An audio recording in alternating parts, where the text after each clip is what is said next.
한 주 동안 잘들 지내셨죠? 네. 늘 이렇게 보는 게 기쁨이고 즐거움입니다. 함께 예배할 수 있는 것이 기쁨입니다. 인사하십시다. 사랑합니다. 축복합니다.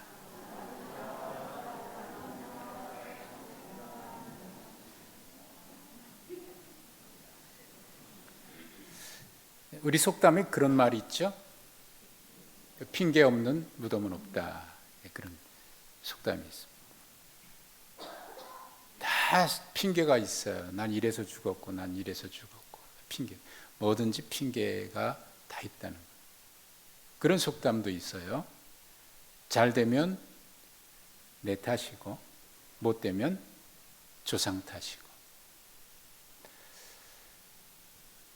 어떤 이유든지 다 이유를 댑니다. 이것 때문에 저것 때문에. 뭐 이것이 인간의 고칠 수 없는 고질병과 같아요. 태초의 인간 아담도 그 선악과 왜 먹었냐 그랬더니 아유 하나님 주신 저 여자 때문에 그랬다. 여자는 저 하나님이 창조하신 뱀 때문에 그랬다. 결국은 다 누구 탓이냐면 하나님 탓이에요. 엄마 때문에, 아빠 때문에, 당신 때문에, 너 때문에, 나중에는 하나님 때문에. 하나님 안 계시면 누구에게 핑계 댈까요? 고질병입니다. 사탄이 어느 날 모여서 회의를 했답니다.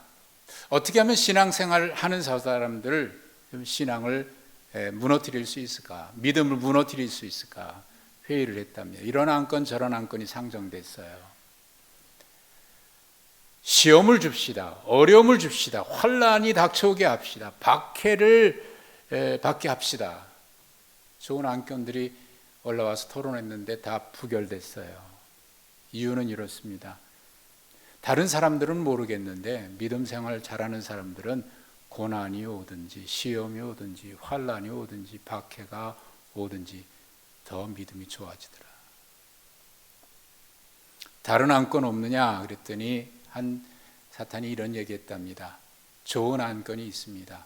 그냥 다 하게 해주십시오. 자유를 주십시오. 하고 싶으면 얼마든지 하도록 평안하게 하고 문제 없도록 하고. 아니 문제가 없으면 더 잘할 텐데 그냥 자유롭게 하면 더 잘할 텐데 그랬더니 아닙니다. 그냥 다 자유 주고 얼마든지 할 수 있도록 해주십시오. 평안하게 해주십시오. 문제 하나도 없게 해주십시오. 그러면 못할 겁니다. 단 한 가지가 있습니다. 하게 하되 내일 하게 합시다. 그 채택이 됐대요. 그래서 그런지 사람들은 다 하려고 그래요. 좋은 일도 하려고 그러고 기도도 하려고 그러고 봉사도 하려고 그러고 뭐든지 하려고 그래. 단 한 가지, 내일 할게요. 내일 할게요. 그럼 내일 되면 또 내일 할게요. 모레 되면 또 내일 할게요. 죽을 때까지 내일 할게요. 그럼 평생 못해요. 그래서 그랬는지 모릅니다. 우리는 다 그렇게 얘기합니다. 예, 내일 하겠습니다. 여건이 되면 하겠습니다. 근데 그 여건이 언제 되는지 모르겠어요. 우리가 볼 때는 여건이 된 것 같은데 그 사람은 아직도 안 됐답니다. 그래서 내일이 돼야 된답니다. 그동안 우리 입에서 가장 많이 나왔던 말이 있습니다. 입버릇처럼 나왔던 말이 있습니다. 코로나 때문에 안 됩니다. 코로나 때문에 못합니다. 코로나 때문에 할 수 없습니다. 코로나 때문에 모일 수 없고 코로나 때문에 뭐 할 수 없고 다 코로나. 네, 엊그저께 새로운 방침이 선포됐죠. 많이 완화됐어요. 근데 이제 2주 뒤에 지금처럼 유지가 된다 그러면 2주 뒤에는 모든 거 다 해제하겠답니다. 밖에 나가서 마스크 쓰는 것도 이제 안 써도 되고 모이는 숫자도 얼마든지 모여도 되고 다 할 수 있게 해준답니다. 단 한 가지, 실내에서만은 마스크 착용하는 거 외에는 다 이제는 규제 없게 된답니다. 희망적인 얘기예요. 야, 좋죠? 우리가 그랬으면 좋겠다고 얼마나 얘기했습니까? 뭐 지금까지 이제 마스크 쓰니까 이제는 마스크 쓰는 게 너무나 익숙해져서 괜찮아요. 편한 것도 있어요. 어떤 분은 하루 종일 마스크 쓰니까 수염도 안 깎아요. 어떤 분은 하루 종일 마스크 쓰니까 립스틱 안 발라요. 아끼고 좋답니다. 이제는 웬만한 문제들이 해결될 것 같습니다. 그러면 사람들은 무슨 핑계를 댈까? 그동안 코로나 핑계 댔는데 이제는 코로나 핑계 댈 수 없으면 무슨 핑계 댈까?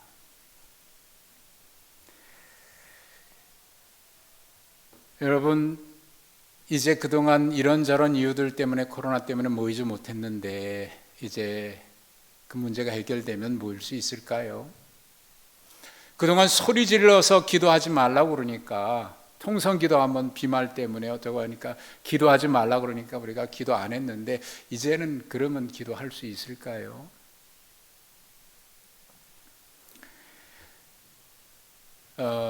미래를 연구하면서 좀 염려하는 분들 가운데는 이런 게 있어요. 그동안 이제 코로나 때문에 대면 수업 못하고 온라인 비대면 수업 2년 넘게, 대학 입학해도 한 번도 아직까지 학교 가가지고 친구들 못 만났답니다. 얼굴을 못 봤답니다. 공부했지요. 안 한 거 아니고 했죠. 근데 앞으로 이 사람들이 성장해서 이 사회의 중심 인물이 되고 리더가 되고 생산 연령에 도달했을 때에 과연 이 사회는 어떻게 될까? 미국에서는 이런 찬반 논쟁이 있었습니다. 지금 코로나 때문에 입게 되는 경제적인 손실과, 그래서 이들이 대면 수업 못하고 비대면으로 이렇게 학교 안 가고 이렇게 해서 이 사람들이 자라나서 이 사회의 중심 인물들이 됐을 때 그때에 닥쳐올 여러 가지 손실을 계산해 보니까 코로나로 인한 손실보다 그때에 닥쳐올 손실은 엄청나게 더 많을 것이다. 그래서 좀 어렵고 힘들더라도 모이게 해야 되고 모여서 공부해야 되고 그래야 된다. 지금 당장은 손실이 큰 것 같은데 그렇게 하지 않았을 때 나중에 손실은 지금보다 계산할 수 없을 만큼 클 것이다. 그래서 대면 수업 강행하게 했고 그렇게 하는 분들이 많습니다. 이제 문제가 다 해결되면 우리가 그것 때문에 못했다고 했는데 정말 우리가 기도할 수 있을까? 예수님 말씀이 생각이 나요. 누가복음 18장에 불의한 재판장에게 한 과부가 찾아가서 해결해 달라고. 근데 이 사람 하나님도 안 믿고 사람도 무시하는 사람이라 듣지 않다가 계속 귀찮게 하니까 아유 들어주자. 그러면서 예수님 하신 말씀이 하물며 너희 하늘에 계신 너희 하나님, 너희를 택하고 너희 아버지 되신 하나님이 구하는 자에게 왜 안 주겠냐. 근데 단 한 가지 내가 걱정되는 게 있다. 그때에 정말 믿는 사람들이 있을까? 그때까지 믿는 사람이 있을까? 주님이 그렇게 말씀하셨어요. 과연 우리가 이 믿음 끝까지 지켜갈 수 있을까요? 지난 금요일부터 한 2달 동안 누가복음을 새벽마다 봤습니다. 그리고 주일마다 누가복음을 2달 넘게 보았습니다. 금요일부터 에스라서를 봐요. 새벽마다 여러분 새벽에 나오시는 분들도 보시고 그렇지 않으신 분들은 집에서 보시고 또 하루 종일 온라인 유튜브에 새벽 예배 설교가 올라가 있으니까 나중에 보시기도 하고 그래서 같이 우리가 누가복음을 봤는데 금요일부터는 에스라를 봅니다. 그래서 오늘 에스라 1장을 보고 있어요. 이 에스라는 이스라엘 백성들이 바벨론에 의해서 멸망당했다가 포로로 끌려갔던 그 사람들이 70년이 지난 다음에 다시 예루살렘에 돌아와서 성전을 건축하는 일, 예루살렘을 복구하는 일, 신앙 공동체를 회복하는 일, 그 역사를 기록한 게 에스라입니다. 그리고 느헤미야도 역시 그렇고요. 이스라엘의 남유다는 주전 587년, 86년에 멸망합니다. 그런 그때 그 중동 근동 지역은 매우 복잡한 역학관계로 혼란스러웠습니다. 북이스라엘을 멸망시킨 아수르는 여전히 건재하고요. 또 신흥제국 바벨론이 서서히 등장하기 시작합니다. 그리고 메대라고 하는 나라도 등장을 해서 이 강대국 사이에 역학관계가 매우 복잡해집니다. 나름대로 이해관계를 따라서 조금 약하다고 불리하다고 생각하는 나라들끼리는 서로 연합전성을 형성하게 되는데요. 바벨론은 메대와 혼인정책으로 연합하게 돼요. 그런데 이런 이해관계로 연합한 것은요, 언제든지 자기의 이익을 따라서 손바닥 뒤집듯이 뒤집을 수 있습니다. 그렇게 연합 전선을 형성했지만 바벨론에 의해서 메대는 이제 흡수되고 말아요. 그리고 그 힘을 가지고 아수르를 멸망시켰고 더 나아가서 애굽도 멸망시킵니다. 여세를 몰아서 예루살렘을 쳐들어온 거예요. 그때가 주전 605년입니다. 그때 많은 사람들이 포로로 끌려가는데 대표적인 인물이 다니엘입니다. 다니엘은 그때 포로로 끌려가게 1차 포로라고 얘기합니다. 주전 597년 약 8년 1차 침공이 있은 뒤에 8년 뒤에 이 바벨론이 다시 2차 예루살렘을 공격해 들어옵니다. 그리고 그때 많은 사람들이 또 포로로 끌려가는데 그때 끌려간 포로 중에 한 사람이 에스겔입니다.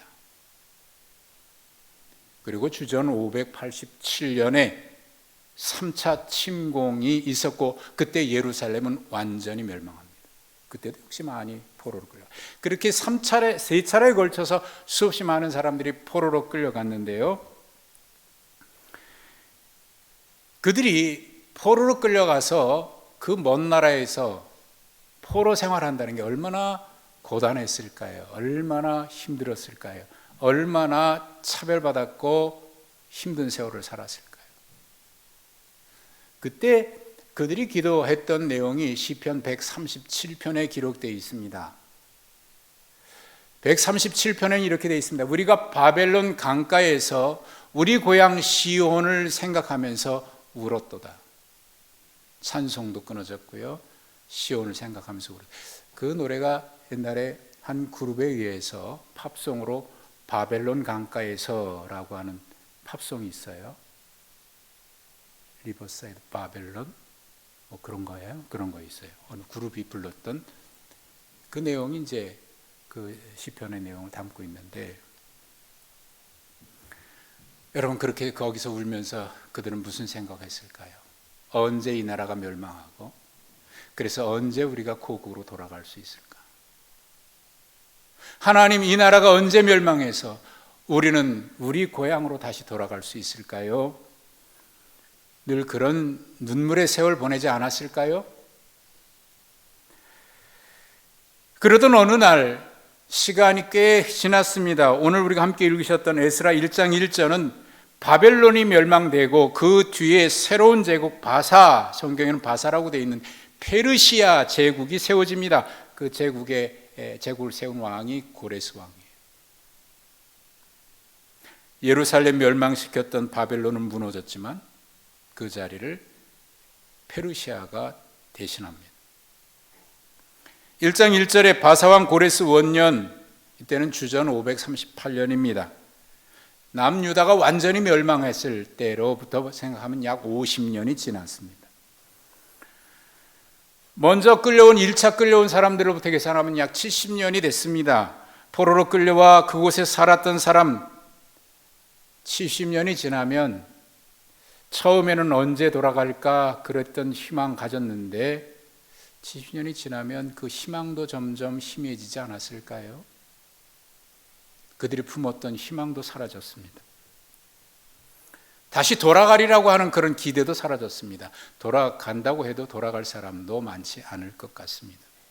그런데 뜻밖의 이방의 왕인 페르시아의 고레스가 조서를 내리는데 예루살렘 유다 사람들은 다 돌아가라, 그뿐 아닙니다. 돌아가서 너희가 섬기는 여호와의 성전도 건축해라. 기대할 수 없었던 상황에서 기대할 수 없었던 일이 생겼습니다. 기적과 같은 일입니다. 사실 남유다가 멸망하기 전에는 많은 선지자들이 생겨났습니다. 여러분, 사회가 혼란스러우면 자기가 선지자라고 말하는 사람들이 점점 많아집니다. 그 사람들은 참과 거짓을 분별하기가 어려워져요. 그 당시에도 역시 마찬가지입니다. 많은 선지자들이 나타났어요. 여호와의 이름으로 선포합니다. 이 나라 망하지 않는다. 망하지 않는 이유는 하나님의 백성이기 때문이다. 하나님이 우리를 택했기 때문이고 우리에게는 예루살렘 성전이 있기 때문에 성전이 있는 한 절대로 멸망하지 않는다. 그렇게 많은 사람들이 외쳤습니다.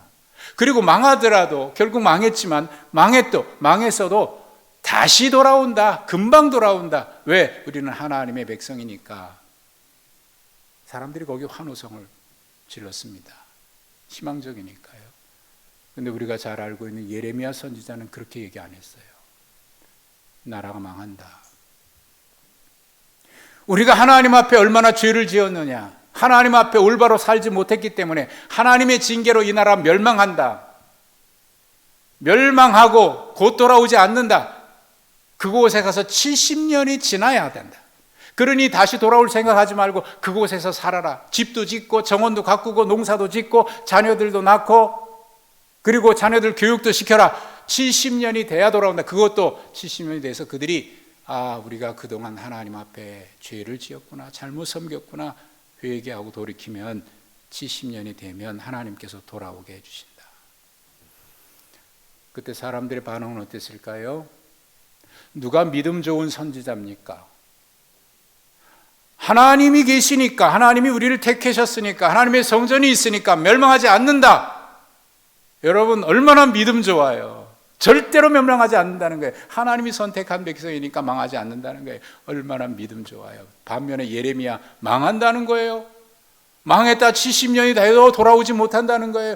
믿음 없는 선지자입니다. 그래서 예레미야 얼마나 박해받았는지 몰라요. 우물 속에 쳐놓고요. 결국 그곳에서 고난 속에 예레미야 선지자 얼마나 박해받고 고난받고. 근데 시간이 지나니까 그 참과 거짓은 얼마 지나지 않아 금방 드러났습니다. 예루살렘 멸망했지요. 포로로 끌려갔습니다. 거짓 선지자들은 드러났습니다. 예레미야 선지자의 말이 맞습니다. 그렇게 시간이 흘러 지금 70년이 다가왔어요. 근데 문제는 예레미야 선지자의 말이 맞았는데 그게 참 선지자라고 하는 것이 드러났는데 문제는 그 예레미야 선지자가 선포했던 그 말을 기억하는 사람들도 점점 없어졌다는 거예요. 50년이 지나고 70년이 지나니까 예레미야 선지자의 말이 맞았긴 맞았는데 그때 선지자가 외쳤던 하나님의 말씀을 기억하는 사람들도 없어지고 있다는 거예요. 그게 문제입니다. 그러던 어느 날 바사왕 고레스가 모든 포로를 고국으로 돌아가라고 말합니다. 에스라 1장 2절과 4절은 그 바사왕 페르시아를 세운 고레스가 선포한 조서를 기록한 내용이 1장 2절부터 4절에 기록되어 있습니다. 그 기록의 내용을 세번역 성경으로 제가 다시 읽어드리면 이렇습니다. 페르시아 왕 고레스는 다음과 같이 선포한다. 하늘의 주 하나님이 나에게 이 땅에 있는 모든 나라를 주셔서 다스리게 하셨다. 또 유다에 있는 예루살렘에 그의 성전을 지으라고 명하셨다.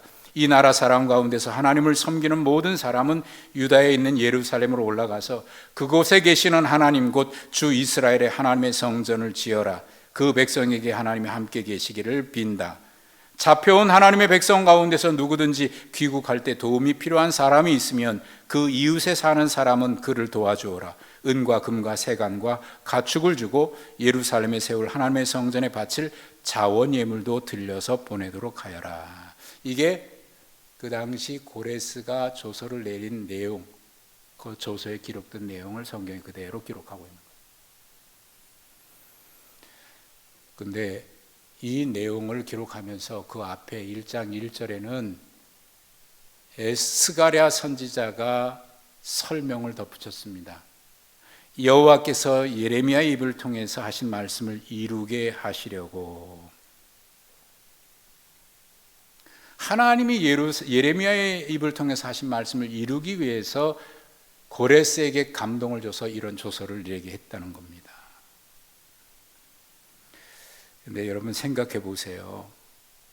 우리는 이 말이 참 은혜로워요. 고레스가 한 말이 신앙 고백 같아요. 정말 하나님을 믿는 사람처럼 느껴집니다. 그런데 그가 한 것은 하나님을 믿었기 때문에 그렇게 한 것이 아니고, 그 전에는 바벨론에 의해서 포로로 끌려온 수없이 많은 민족들이, 유다 민족만 그런 건 아니에요. 여러 민족들이 그 나라에 섞여 있는데, 이곳저곳에 있는데, 여러분 갈수록 억압하니까 그들이 불만들이 터져나오기 시작합니다. 여기저기서 불만이 터져나오고요, 그 소수민족들이 독립운동을 하기 위해서 꿈틀거리기 시작합니다. 누르면 누를수록 그게 잠재되어 있는 것 같은데 속에서는 부글부글 끓고 있어요. 고레스가 새로운 제국을 세우고 난 다음에 이래서는 안 되겠다, 그래서 유화 정책을 씁니다. 포용 정책을 씁니다. 그 나라 사람들에게 얼마든지 돌아가서 너희들이 믿는 신의 성전을 지으라고 유다 민족에만 아니라 다른 민족에게도 했어요. 근데 유다 민족에 기록된 내용이 조서 내용입니다. 그게 하나님을 믿었기 때문에 한 것일까, 아니면 정치 행위로 한 것일까? 여러분, 정치 행위로 한 것 아니겠어요? 그런데 그 일이 벌어지고 났을 때 예레미야 선지자가 70년 전에 선포했던 하나님의 말씀도 다 잊어버리고 있었는데, 그 하나님의 예언의 말씀을 기억하고 있는 사람이 있었습니다. 그 사람이 바로 스가랴입니다. 저 왕이 지금 이렇게 해? 이거 분명 하나님이 70년 전에 예레미야 선지자를 통해서 하신 말씀이 이루어지는 거네.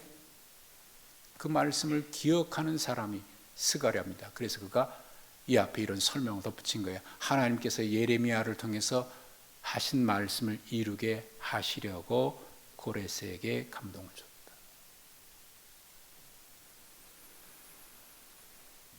그 사람이 정말 하나님을 믿었기 때문에 했다고 보기는 어렵습니다.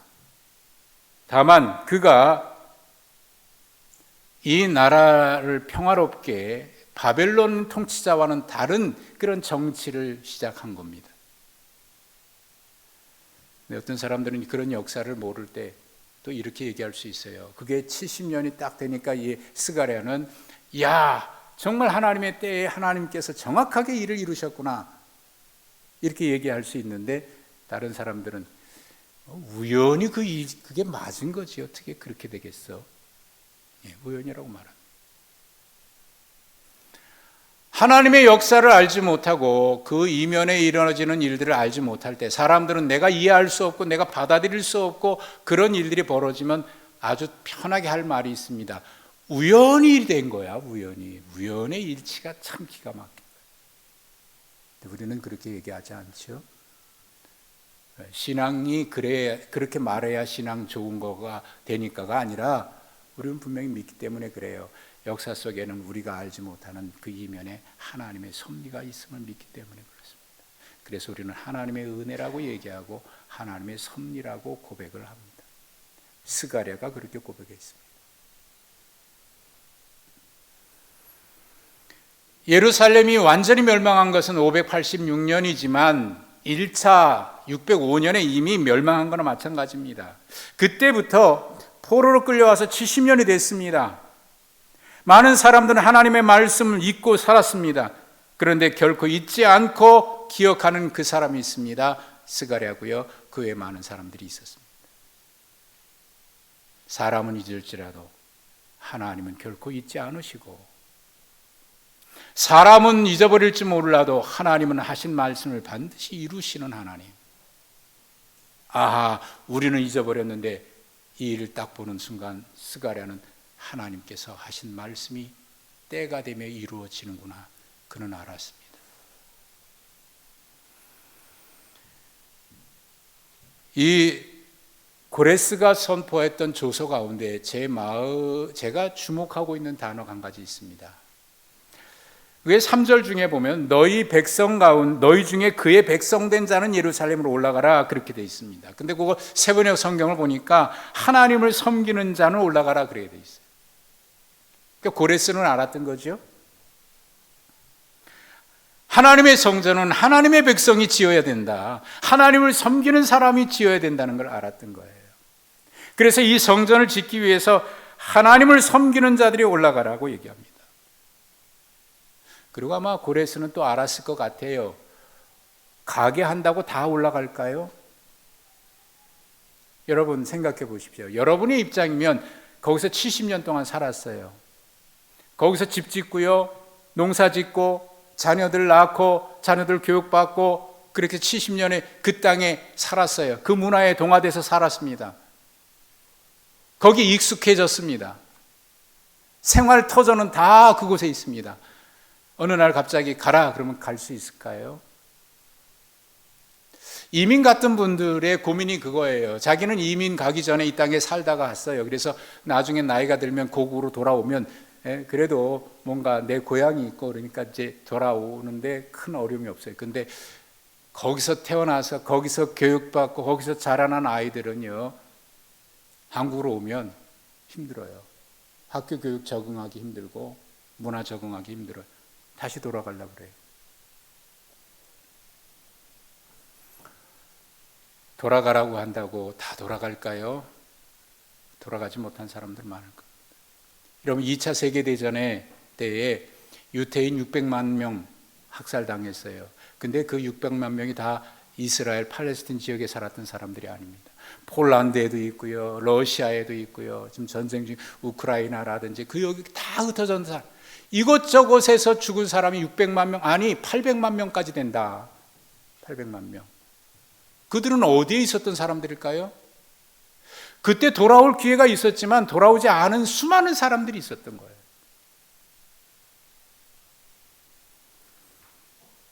하나님을 섬기는 자가 돌아가라고 얘기합니다.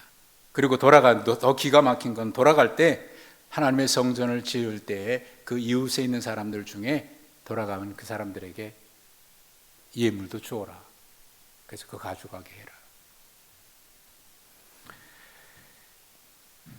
이방의 왕이 알았던 거예요. 성전은 하나님을 믿는 사람이 지어야 되고 또 갈 사람들은 하나님을 믿는 사람들이 간다. 아무튼 희망의 불꽃이 거의 꺼져가는 그때에 하나님은 고레스를 통해서 일하셨습니다. 이제 문제는 그 일에 누가 응답할 것인가 하는 겁니다.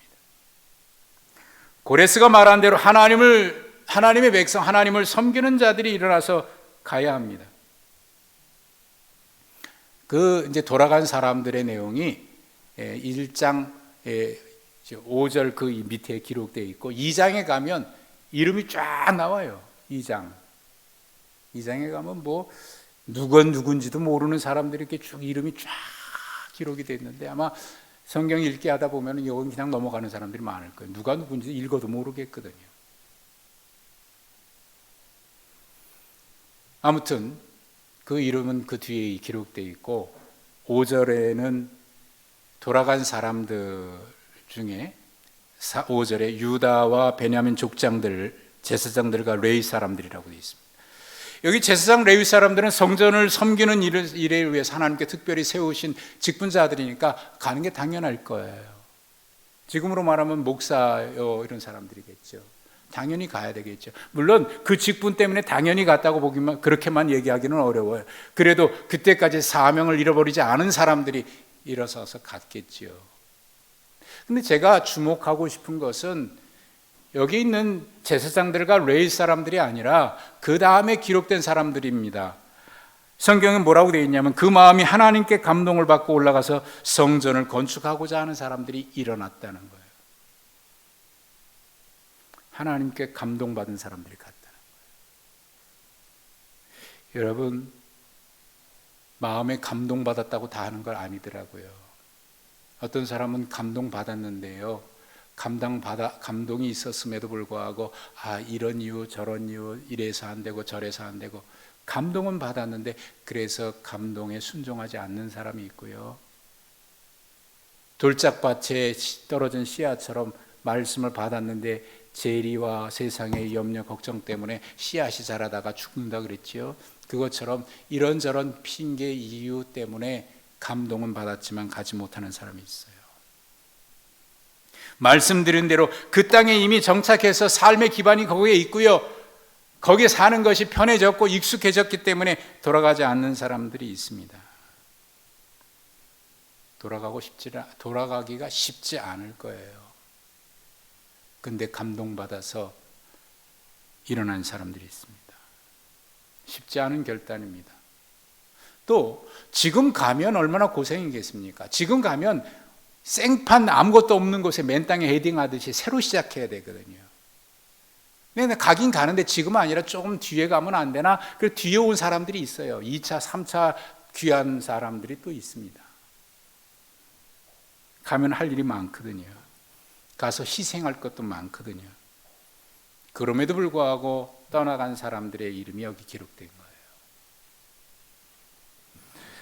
하나님의 일은 그렇게 헌신한 사람들을 통해서 이루어지더라고요.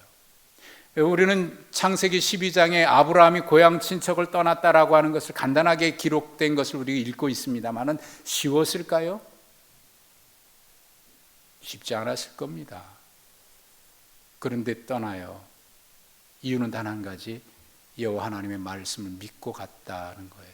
그러니 얼마나 무모합니까? 신앙은 우리는 믿음이지만 믿지 않는 사람이 보면 무모하게 보입니다. 저 사람들은 참 이해할 수 없는 사람들이야. 무모하게 보입니다. 그 사람들, 하나님의 조서가 떨어졌을 때 하나님의 말씀이 기억났습니다. 그래, 맞아. 이 70년 전에 예레미야 선지자가 하신 말씀이 있지. 하나님의 말씀을 선포했지. 그때 우리는 그것이 아니라고 생각했고, 그때 살았던 사람들 많이 죽었겠지요. 예레미야도 이미 죽어서 없습니다. 근데 예레미야는 죽었지만 그 말씀을 기억하는 사람이 있습니다. 스가랴가 그랬고 그의 사람들이 그래 맞아. 자녀들에게 그 말씀을 계승해 주었을 때 자녀들이 그것을 기억한 사람들이 있겠죠. 그래 맞아. 언젠가 우리 아버지 어머니가 가르쳐 준 대로 예레미야 선지자가 그때 선포했던 말씀이 있어. 70년이 되면 돌아온다. 기가 막히게 일어난 거예요. 참 놀랍습니다. 뿐만 아니라 6절에 사면 사람들이 그걸 도와줍니다. 예물을 드려서 도와줍니다. 자기하고 상관없는 일이에요. 어떤 사람은 그랬을 겁니다. 내가 가야 되긴 하는데 지금 못 가니까 대신 내가 물질로 돕겠다 해서 물질로 도운 사람도 있습니다. 그래 도와줘요. 더 놀라운 것은 고레스가 자기 전에 바벨론 시대 때 예루살렘 공격해서 멸망시키고 거기서 성전에 좋은 것들 금은 그릇이며 뭐든지 다 가져왔는데 이거 돌려줘라. 기가 막힌 일 아닙니까? 이게 하나님이 하신 일입니다. 이 말씀을 보면서 이스라엘 백성들이 애굽에서 나왔을 때 사건이 기억이 나요. 430년 동안, 그때는 430년이니까 지금 70년에 비하면 바로를 하나님께서 10가지 재앙으로 굴복시키고 이스라엘 백성들이 거기서 나오는데 하나님께서 그 애굽 백성들에게 그 이스라엘 백성들에게 많은 선물을 주게 해요. 그거 가지고 옵니다. 광야에 와서 시내산에 도착했을 때 하나님의 계명을 받죠. 그때 성막을 건축하라 그래요. 그때 드렸던 성막에 얼마나 많은 재물들이 필요했어요. 근데 그거 다 어디서 났을까요? 그때 주신 거예요. 이때를 위함이구나. 그래서 그거 바쳐서 성막을 지어요. 그런데 그 중에 어떤 사람은 그 성막을 짓는데 헌신하지 않고 금송아지 만드는데 바친 사람이 있어요.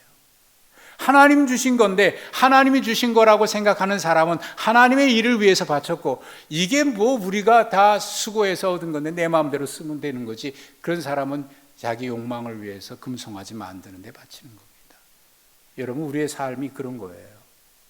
우리의 인생을 어디에 바칠 것인가, 어디에 쓸 것인가, 어디에 헌신할 것인가, 하나님이 주신 선물, 하나님이 주신 기회가 있으니까 그것을 어디에 바치고 어디에 써서 내 인생이 거기에 쓰임 받을 것인가, 그렇게 믿는 사람은 하나님의 일, 하나님 기뻐하시는 일에 헌신할 겁니다. 그러나 내가 한 건데 하는 사람은 자기 욕심을 위해서 자기 마음대로 쓰는데 누가 뭐라 그러겠어요? 내가 쓰고 싶은 대로 하는데.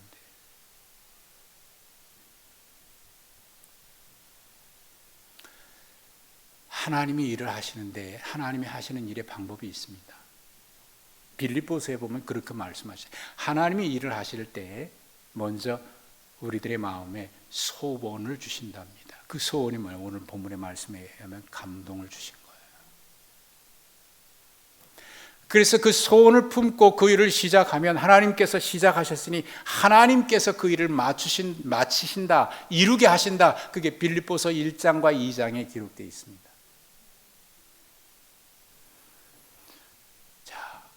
고레스를 감동했어요. 근데 그 말을 들었을 때 감동받은 사람이 있어요. 아하, 하나님의 때에 하나님의 말씀이 이루어지는구나. 그래서 그 말씀을 기억했던 사람들이 일어나서 갑니다. 가는데 이웃이 물건 도와주고요, 고레스가 주고, 기가 막힌 거 아닙니까?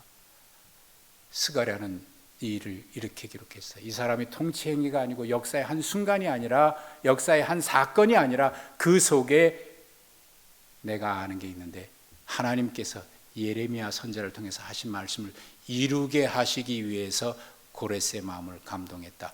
그는 그 말씀을 기억하고 있어요. 그리고 그 말씀을 기억하던 사람들이 감동받아서 일어나서 예루살렘으로 떠납니다.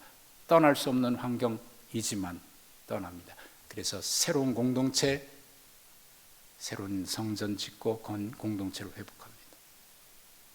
하나님의 하시는 일입니다. 지금도 역시 그렇습니다. 하나님은 하나님의 감동에 순종한 사람들을 통해서 이루십니다. 그리고 그것을 경험하니까요, 참 놀라운 경험을 해요. 이야, 놀랍구나. 그래서 우리는 또 이렇게 고백합니다. 하나님의 은혜입니다. 하나님 역시 살아계십니다.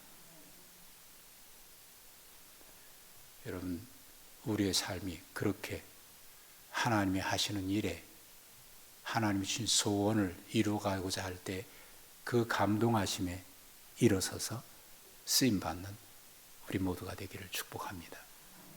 이제 코로나 시기가 서서히 끝나갈 때에 우리가 과연 하나님 앞에 믿음으로 서 있어야 되는데 과연 그럴까? 기도하고 하나님 앞에 다시 세워지는 우리 모두가 되시길 주님의 이름으로 축복합니다. 하나님 감사합니다. 은혜와 사랑 감사합니다.